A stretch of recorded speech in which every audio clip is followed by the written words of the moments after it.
Greetings, guys. We're in the middle of, beginning actually, of School of Tomorrow's spring term. Started on the equinox. Locally, I kicked it off by going to a gathering that meets in the Pauling House, which is the boyhood home of Oregon's most famous two-time Nobel Prize winner, Linus Pauling, who also was a teacher at Caltech. And some of our wanderers, we call ourselves, actually met him, knew him. And I'm not in that group, but I've been to his archive, the reading room. The Linus Pauling archive is at Oregon State University, and the reading room there was endowed by Doug Strain, and I have met him. He did come to Wanderers meetings. He was a major patron of the whole project to get the Linus Pauling House restored, saved from destruction and demolition, because it's a valuable property. It's on a major thoroughfare here in the neighborhood.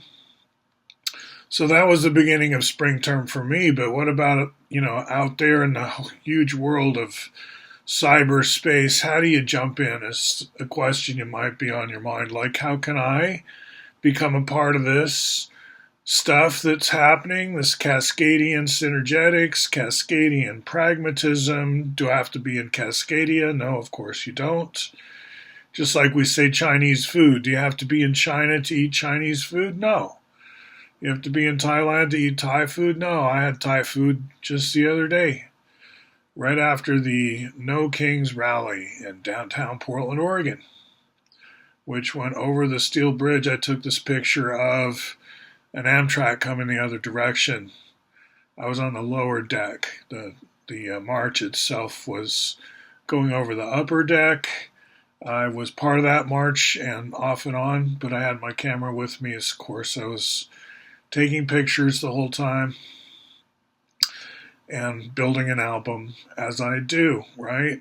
So if you've been around the block here a few times, you know that I have an album for each of the four terms: summer, winter, fall, spring, like that. That was not the order, but the order is we're in spring now and we'll be moving to summer. And I have a summer folder there already, and then winter. Well, no, then fall and then winter, right? So the going around the year, it's a year-round school. It's asynchronous, meaning people are just jumping in and out whenever they have time, whenever they feel like it. And sometimes I'll ask a question, but you don't have to answer to me. Like, I don't have to grade your homework. It's just like, where is this geodesic sphere? Some question, where? But where are we in this picture? We're in this Jupyter notebook, and a lot of the School of Tomorrow content is communicated by means of what we call a Jupyter notebook, spelled with a Y, Jupyter, P-Y, J-U for Julia, P-Y for Python, and T-E-R, you could say the R is for the computer language R. Julia is also a computer language, as is Python.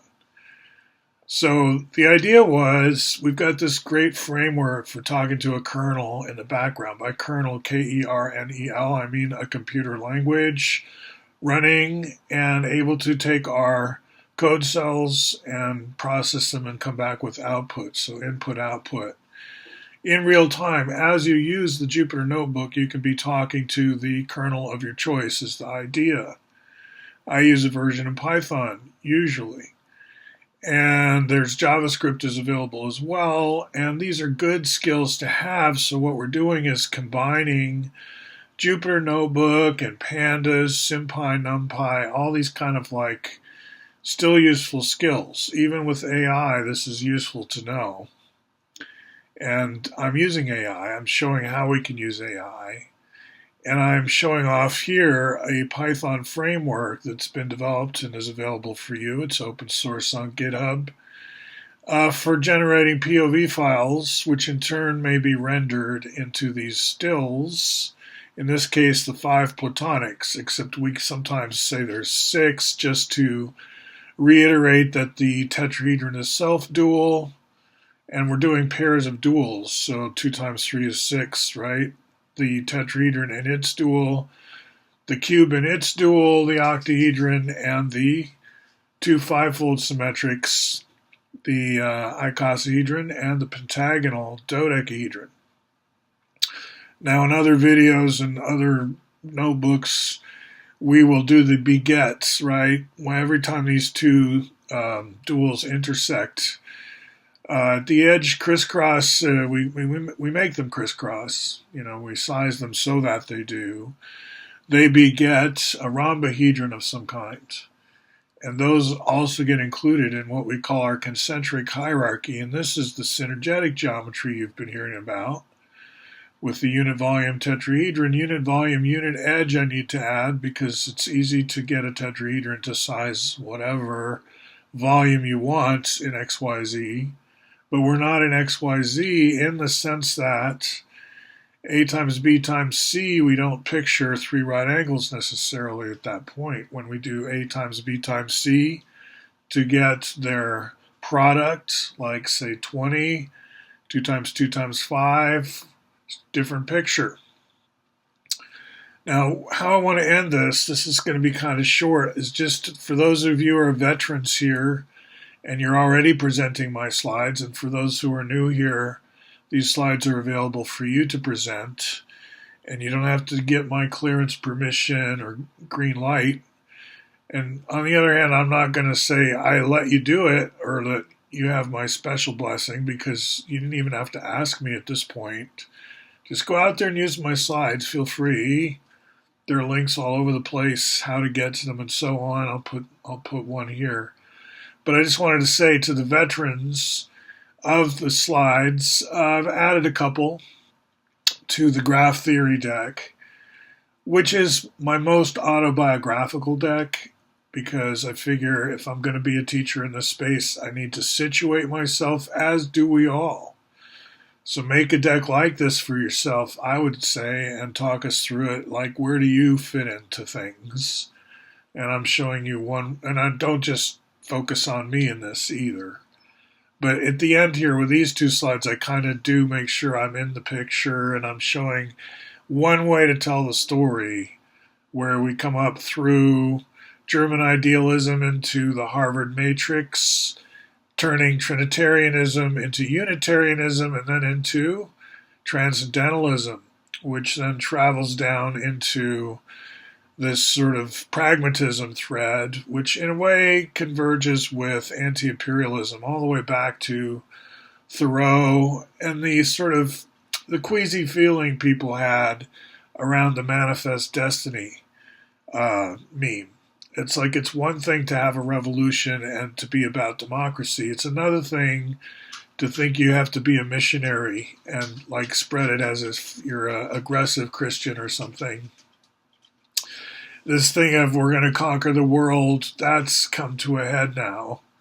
I'd say the Manifest Destiny crowd is finding a dead end in their phylum or something.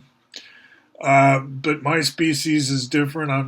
I'm coming through the transcendentalists and the pragmatists and anti-imperialists like Mark Twain, Dale Carnegie even, right? Or Andrew Carnegie, not Dale. Andrew, the steel guy. Anyway, do a lot of history, do a lot of research. Jane Addams, Wilf, and back to Linus Pauling, and to the zeitgeist of our day, which I'll call the Pound era, and actually we're beyond that now. The Pound era was like World War II-ish. And it's a book also by Hugh Kenner, and Hugh Kenner's an influence at Applewhite. I get these Ivy Leagues in here. I get Harvard, Princeton, and Yale all mentioned, mainly for mnemonic purposes. I'm not really just trying to snob out here. I'm just trying to say you can map these institutions to this matrix, and it'll help them stick in your mind if you go with this way of talking or presenting. And then the other slide, so this is the graph theory deck. Another slide I've added, and these are all interconnected. Some slides are copied back and forth between decks.